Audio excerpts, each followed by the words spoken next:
Magpapatuloy tayo sa proseso. Ngayon ay gagawin natin ang pagdeposito ng mga USDT na ating i-invest.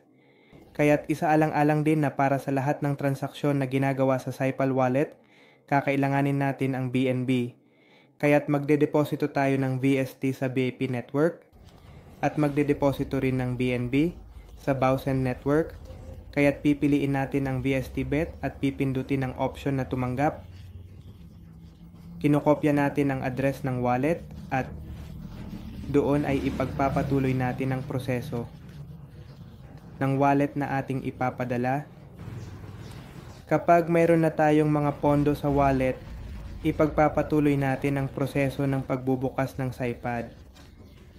Katulad ng ginawa natin sa pagrehistro, mag-e-explore tayo, pupunta sa magnifying glass, sa search bar, pipiliin ang link dito, at go, kinukumpirma natin, nagsisimula tayo ng normal. Kinukumpirma na ito ay nasa BNB Smart Chain Network. Nag-login.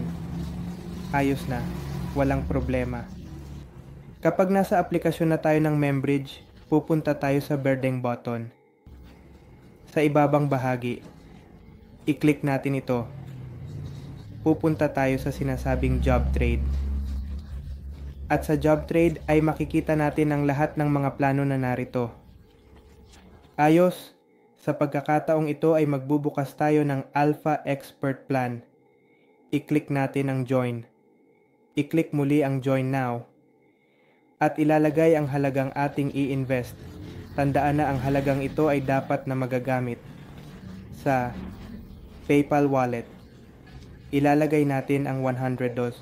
I-click ang Young Now at i-confirm. Ayos. Naglo-load. Ayos. Makikita na natin na sa pagkakataong ito ay mayroon na tayong nakabukas na plano.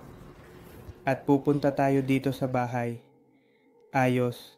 Kapag nakuha na natin ang ating plano, lalabas ito dito kung saan nakasulat ang total trade at makikita natin ang kabuuang balanse.